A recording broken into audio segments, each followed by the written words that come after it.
way to do that is rebounding, lymphatic massage or any type of massage, skin brushing as well, just rubbing your skin lightly moves the lymph around. So those are great ways to keep that stuff moving. We want to avoid poor posture, tight clothing.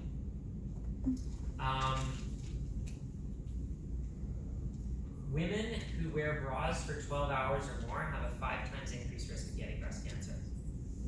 The bra constricts the lymphatic system and causes a pooling of all those toxins in the lymph nodes, which are in the axillary region. So take off that bra. We're starting movement. Or am I a little late on that one? Is that restriction here? Yeah, I mean, wherever that bra is really tight, right? It's just going to constrict. So it could be it's going to stop the lymph from flowing. Yeah, okay. yeah.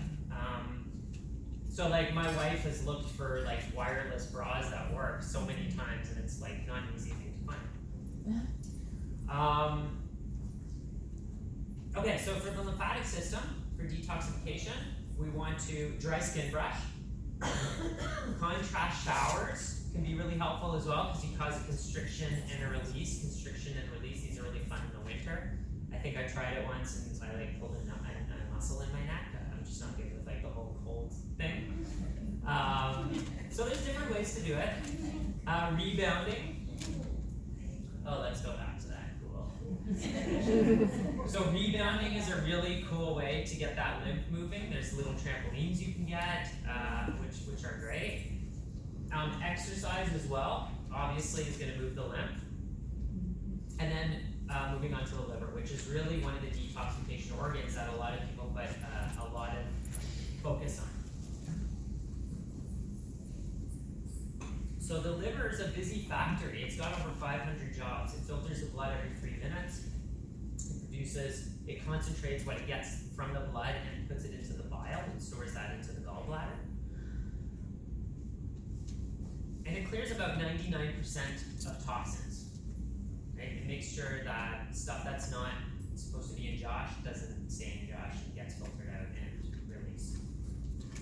One of its main jobs is converting fat-soluble compounds to water-soluble compounds. And the ones that it can't make water-soluble, because the kidneys will pick those up after and we would pee it out, it dumps into the bile for elimination.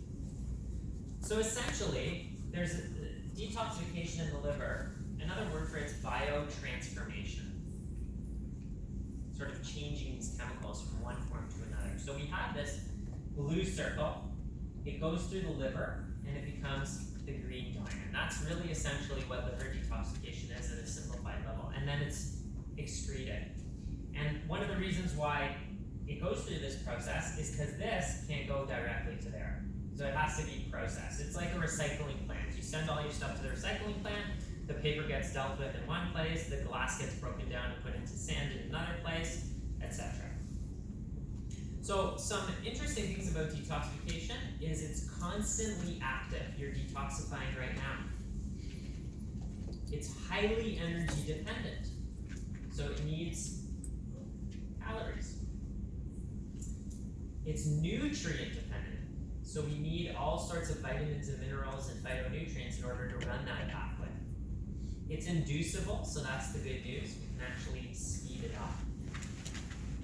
It's additive. So the more we put into that liver, the more gummed up it gets. And it's redundant, which is also really good news. So one toxin doesn't necessarily go down one pathway. Like if I was going to look up in Google Maps how to get from here back to my home, it's going to give me like 3 or 4 different routes. And that's how toxins work as well, which is really nice. Now, some causes of impaired biotransformation are too many toxins, overwhelmed toxic load. Impaired elimination, not pooping, not sweating, not breathing, not peeing, not getting rid of that stuff in the mind. Inefficient fuels, so processed foods that don't have the nutrients we need in order to run these systems. Deficiency of detox substances, dysregulation of detox enzymes, and bacteria uncoupling of conjugation, which I'm not going to get into today. So when I'm working with my clients, I'm looking at all this evidence that we're talking about, looking at their history, looking at their story, and combining those therapies with their specific situation to see where we can get our biggest bang for their buck and making them a personalized program.